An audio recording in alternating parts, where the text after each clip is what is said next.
కొద్దిగా వెనక్కి మీరు.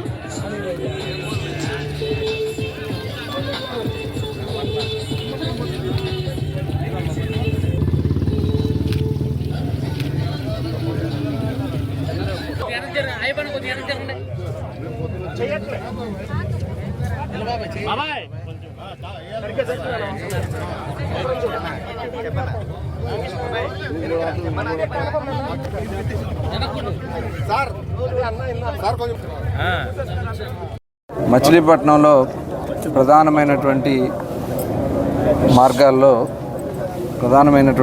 Machilipatnam fort road.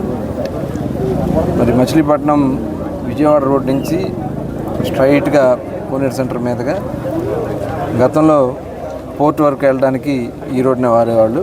దానికి పోర్ట్ రోడ్ అని నామకరణం ఉంది.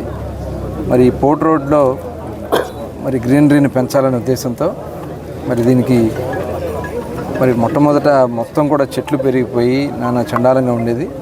మేము వచ్చిన వెంటనే మొత్తం కూడా క్లీన్ చేయించి ఇవాళ ట్రీ గార్డ్స్ కూడా ఏర్పాటు చేసి ఇవాళ ఏదైతే తెలుగుదేశం పార్టీ నాయకులు, జనసేన పార్టీ నాయకులు, కార్యకర్తలు, బీజేపీ పార్టీ నాయకులు, కార్యకర్తలు స్వచ్ఛందంగా ట్రీ గార్డ్స్ తయారు చేసి ఆ ట్రీ గార్డ్స్ అన్నింటిని కూడా ఈరోజు ఇవ్వడం జరిగింది. దాదాపు ఒక 200 ట్రీ గార్డ్స్ని తయారు చేయించడం జరిగింది.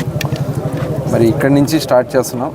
బందర్ మొత్తం కూడా గ్రీనరీని పెంచడానికి మరి పవన్ కళ్యాణ్ గారు ఫారెస్ట్ మినిస్టర్గా, గౌరవ ముఖ్యమంత్రి గారు చెప్పిన విధంగా మినిమం 50% గ్రీనరీ ఉండాలి అనే లక్ష్యంతో ఇవాళ రాష్ట్రం మొత్తం కూడా మేము గ్రీనరీని పెంచడానికి ప్రయత్నం చేస్తున్నాం.